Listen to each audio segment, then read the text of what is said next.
बिस्मिल्लाहिर्रहमानिर्रहीम, अस्सलाम वालेकुम। मैं गौहर भट्ट शाइस्ता के प्लेटफॉर्म से आपकी खिदमत में हाजिर हूँ।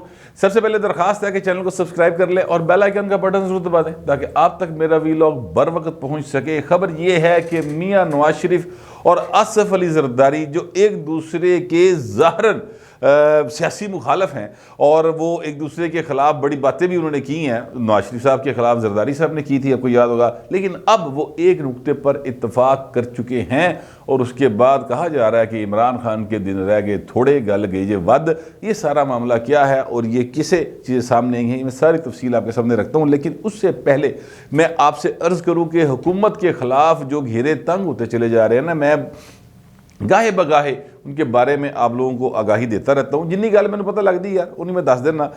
मेरे टिड्डी च गल कोई नहीं रही भाई, ठीक है, मेरे तो रहा नहीं जाता, मगर मैं उससे पहले कन्फर्म करता हूँ और अगर कन्फर्म ना हो तो फिर मैं तुम दस देना कि पता नहीं गल ठीक है कि नहीं, पर पता लगी सी। खैर, वो जो गल है ना वो बढ़ती जा रही है और वो गल इस तरह से बढ़ती जा रही है कि पाकिस्तान पीपल्स पार्टी पार्लियामेंटेरियंस यानी पीपल्स पार्टी जो है वो एक इंतहाई मुहतात किस्म की सियासी जमात है। इस मुल्क के अंदर जितनी एजिटेशन की पॉलिटिक्स पीपल्स पार्टी ने की है, इससे पहले कभी किसी ने नहीं की थी और तो बाद भी किसी ने नहीं की थी। लेकिन बहरहाल पीपल्स पार्टी जो है हुण 2008 के बाद से ऑनवर्ड इंतहाई मुहतात रवैये के साथ चलने वाली जमात बन चुकी है। लिहाजा अब कहा जाता है, यही कहा जाता है कि ये उन्होंने बी टीम है, लेकिन वो है या नहीं है वो तो ज़ाहिर है कि आने वाला वक्त बताएगा। या अभी तक के जो मामला था उस पर अंदाज़ा आप ही ला लो यार, मेरे मुँह ना कड़ा होगा लूँ, लेकिन वो इंतहाई मुहतात जमात है। लेकिन लगता यूँ है कि उन्होंने कितने मुहतात ही अगर है तो फिर कि तो इशारा हो गया पाए। उसकी वजह क्या है? उसकी वजह यह है कि उनको इशारा मिल गया है, तो उसके बाद ही उन्होंने एक कमेटी तश्कील दे दी है जो कि धरना स्पेशलिस्ट जो होते हैं ना, रेंटे धरना वाले मौलवी या एक्टिविस्ट, उनको उनके साथ रब्ते करके उनको अपने साथ लॉन्ग मार्च में शिरकत के लिए दावत देगी और उनसे रब्ते करेगी। उसमें पाकिस्तान अवामी तहरीक यानी मौलाना वो जो है मौलाना तारुल कादरी साहब, वैसे बड़ा बुरा मनाते हैं इस बात का कि आप मुझे मौलाना कहते हैं। मुझे अच्छी तरह से याद है, मैं पाकिस्तान अखबार में हुआ करता था, 1998 की बात है या 1999 की, तो मैंने इनको मौलाना तारुल कादरी कहना, मतलब लिखना भी मौलाना तारुल कादरी, सवाल करते हुए ये कहना, उन तक खबर पहुँच गई कि गौहर भट्ट साहब जो है ना ये मतलब आपको मौलाना लिखते हैं, डॉक्टर नहीं लिखते ना, अल्लामा लिखते हैं। तो उन्होंने मुझे बाकायदा तौर पे बुलाया और उन्होंने कहा कि मेरे चाँद, मैं मौलाना नहीं हूँ, मैं डॉक्टर अल्लामा तारुल कादरी हूँ। मैं कहा सर आप हैं तो बाहर एक मजहबी तहरीक के रहनुमा, तो उनको मौलाना कहते हैं। नहीं नहीं मैं वो नहीं हूँ।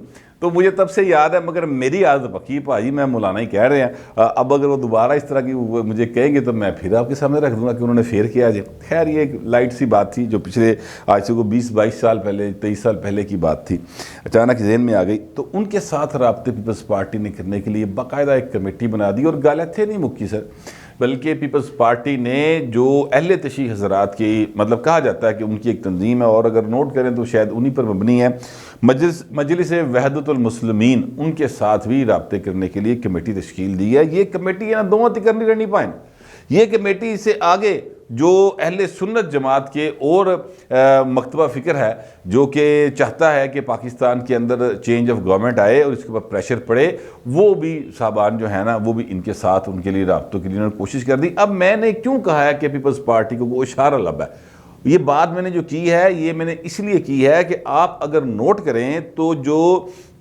पाकिस्तान अवामी तहरीक है, ये सियासत नहीं रियासत बचाओ वाला मौलवी वाला तारुल कादरी साहब कनाडा से आते नहीं, उड़ी बाबा मैं कभी कभी उनको ये भी कहता तो वो आते हैं यहाँ पर, ठीक है, और आकर वो जनाब कहते हैं नहीं सियासत नहीं रियासत बचाओ, तो फिर वो शुरू हो जाते। पीपल्स पार्टी के दौर में धरने दिए, ये नून लीग के दौर में धरने दिए, इमरान खान के कज़न ब्रदर हैं, कट्ठे टूरे सन, ठीक है, सारे के सारे मिल के। आपको याद होगा तस्वीरें, मुबशर लुकमान साहब भी जो हैं वो भी उनके साथ थे और उन्होंने बड़े, वो फिर एक धमाका होया सी तो इमरान ये कह रहे थे अपना जो है ना उस वक्त तारुल कादरी साहब, मैं किसी से नहीं डरता, मारनी गोली तो हथे मारो।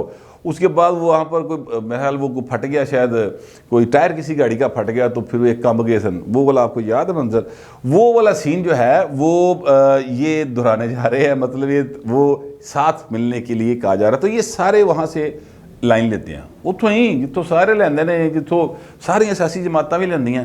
लेकिन ये जो तबका है, मजहबी तबका, ये उनकी लाइन के बगैर एक कदम नहीं पुटते पाए। बड़े ताबेदार लोग ने। पीपल पार्टी नून लीग तो किसी थोड़ा जिहा करीब तो बाहर होंदी, फिर मार भी खांदी, ए नहीं पुटते कदम ना, बिल्कुल जिथे लैन लाती उत्थे ही लैन लाती, ये नहीं पुटते। ये अगर साथ मिल जाते हैं, और जो मजहबी तबका दूसरा है वो साथ मिल जाता है पीपल्स पार्टी के लॉन्ग मार्च के हवाले से, जो 27 फरवरी को बिलावल भुट्टो साहब जो हैं वो मतलब कराची से शुरू करेंगे, ठीक है, और फिर वो इस्लामाबाद की तरफ जाएंगे। तो अगर ये उनके साथ मिल जाते तो फिर गल समझ लेना पाए ना, काम सीरियस है जे बाकायदा तौर पर, और चीज़ें जो हैं इमरान खान के लिए ख़तरनाक होती जाएंगी। वैसे जो मजहबी मकतबा फिगर है उसका सबसे जो पॉपुलर जो है ना अपना मौलवी, वो अल्लामा साद रिजवी साहब हैं, यानी उनके रहनुमा जो हैं वो मौलाना साद रिजवी साहब हैं, अल्लामा साद रिजवी साहब हैं। उनकी TLP सबसे ज़्यादा पॉपुलर है, सब तो बहुते वोट भी लेंदी है, मजहबी जमातों की हद तक मैं बात कर रहा हूँ इलेक्शन के अंदर, और वो उनकी अवामी पॉपुलरिटी भी बहुत ज़्यादा है, और वो कई बार इस बात को साबित कर चुके हैं। पाए ना उन्होंने पूरा मुल्क जाम करता 15 दिन, पत्ता नहीं हिल सकिया उन्होंने मर्जी तो बगैर, अब सारी चीज़ों को वापस होना पड़ा। मतलब फिर एक वड्डे भाई नूं ना विच इंटरवीन करके कहना पिया, फिर 2 और साहब आए, 3 साहब आए, 2 मौलाना हजरात थे, एक बहुत बड़ा इन्वेस्टर है AKD साहब जो हैं वो आए, और उन्होंने आगे कहा कि भाई तुहाडा खर्चा खुर्चा AKD ने किया होना कि मैं दे देंगे जो लगा, तो तुसीं इन्हां दी गल मन के ते घर जाओ। तो फिर बाहर आ गए, और वो घर भी चले गए, तो साद रिजवी साहब बाहर भी आ गए। तो ये एक सारा मंजर था, सिर्फ याद दहाने के लिए कह रहा हूँ कि वो बड़े स्ट्रॉन्ग हैं, उनकी अवामी पॉपुलरिटी जो है वो बहुत ज़्यादा है इन सारी सियासी जमातों से। ये जो सियासी जमात से मुराद है, जो मजहबी सियासी जमातें हैं उनसे ज़्यादा इनकी पॉपुलरिटी है। अब वो तो पीपल्स पार्टी के साथ रल नहीं सकते। उसकी वजह यह है कि वो जिस बुनियाद पर ये जमात मार्ज़ वजूद में आई थी, वो सलमान तसीर जो हैं वो उसका कत्ल उस जमात की बुनियाद है। तो लिहाजा पीपल्स पार्टी इस गल नहीं भूल सकती, तो वो इस गल नहीं भूल सकते कि इन्होंने मुमताज़ कादरी नूं फांसी चढ़वाया सी।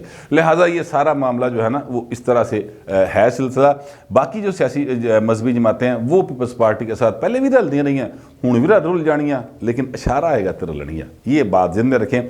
तो बिलावल भुट्टो ने जो कमेटी बनाई है वो किसी इशारे के बाद ही बनाई है। मेरा पॉइंट एक्चुअली ये है, इसलिए मैंने उन्हें मुख्तात भी कहा था, और इसीलिए मैं कह रहा था कि ये घेरा जो है ना इमरान खान के गिरद तंग होता चला जा रहा है। अब पता नहीं हुण तंगी जिहड़ी है वो किस हद तिकर करनगे, कोई बड़ा मतलब कढ़ा के तो फिर घेरा खोल देंगे।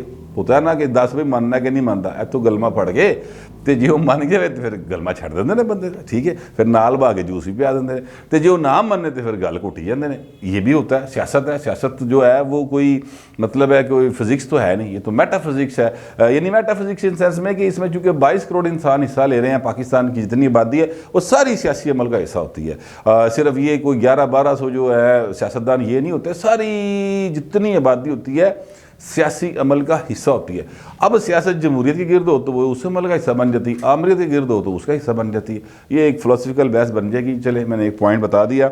दूसरी बात जो मैंने आपसे पहले कही, सबसे शुरू में बात की थी कि आसिफ जरदारी साहब और मियां मोहम्मद नवाज शरीफ साहब जो कि एक दूसरे के मुकम्मल तौर पर मुखालफ हो चुके हैं। आपको याद होगा पिछले साल मेरा ख्याल शायद मार्च के एंड में या अप्रैल के शुरू में कोई एक इजलास हुआ था, और उसमें आसिफ जरदारी साहब ने के बारे में ये जुमला बड़ा मशहूर हुआ था कि आसिफ जरदारी साहब ने नवाज शरीफ से कहा कि मियाँ साहब आप पाकिस्तान आएँ और मिलके तहरीक चलाते हैं, फिर जेल भी जाना पेगा तो जावांगे, मेरा कल्ला कल्ला पुत्र है उन्होंने जिंदगी के स्टेज पर ना लाओ। इस बात को फिर बहुत मजाक बनाया गया कि जरदारी साहब डर गए, नस गए।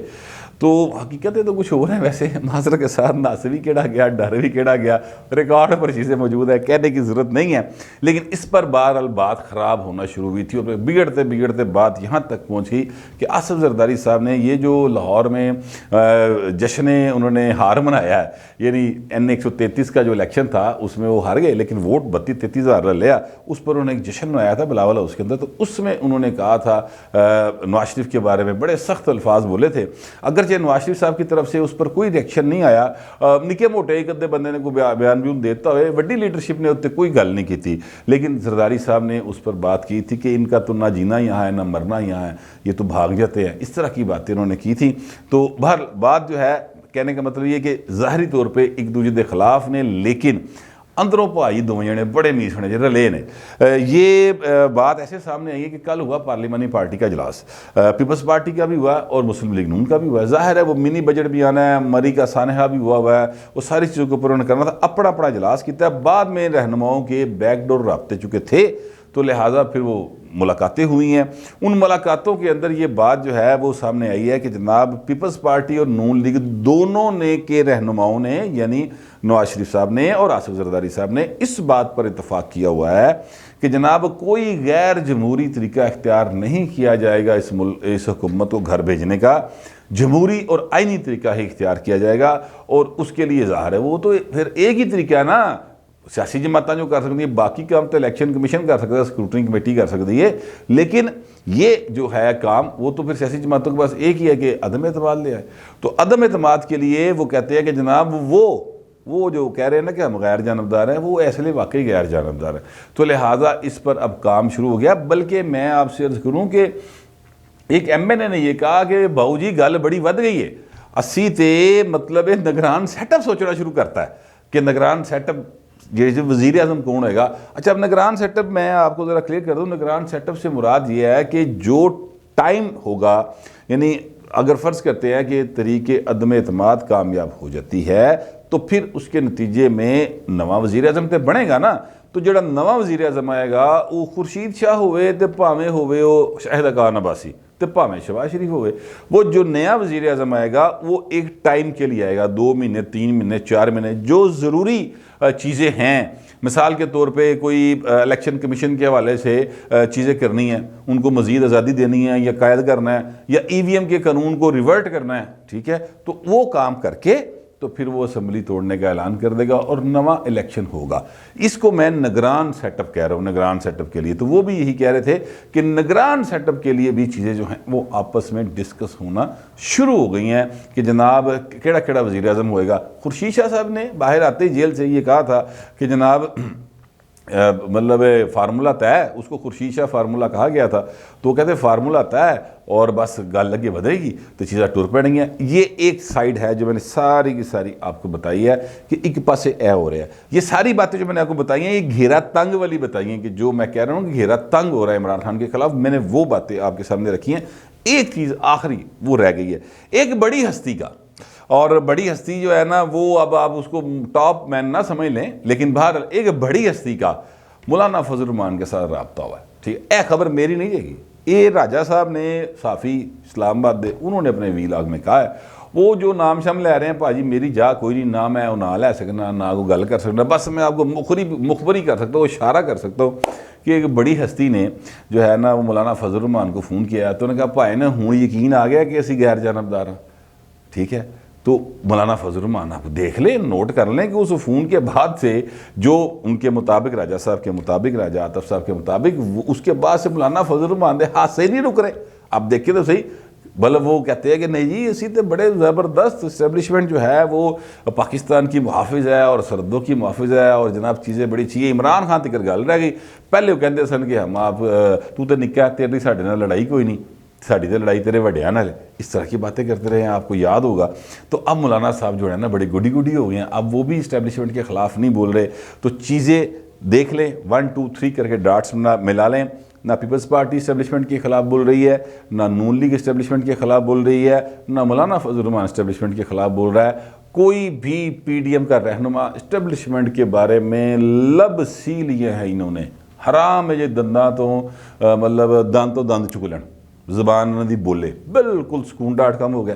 तो भाई कुछ तो है ना जिसकी पर्दादारी है, एवं तो नहीं की गल्लां इमरान हाँ एवं तो नहीं घबरा के अपनी जी ना वो वजाहत दिता कि नहीं साढ़े नाल बिल्कुल ताल्लुकात ठीक ने। मैंने कल आपको बता चुका हूँ साढ़े नाल ताल्लुकात बड़े अच्छे ने, इस्टेब्लिशमेंट मसाली ताल्लुकात है। ये भाई ने कहने की लोड़ है, मसाली ताल्लुकात जे है ना तो इंजॉय करो, सकून.com लत रखो, कॉफ़ी पियो और मज़े करो जिस तरह पहले कर रहे सो। कुछ तो है, लेकिन जो मेरे पास इन्फॉर्मेशन थी, जो डाट्स थे, जो मेरा ख्याल था वो मैंने आप तक पहुंचा दिया। अब आपका इस बारे में जो भी ख्याल होगा लिख ज़रूर दीजिएगा, मगर डिसेंसी के साथ। फिल वक्त इतना ही, मिलते हैं अगले वीला।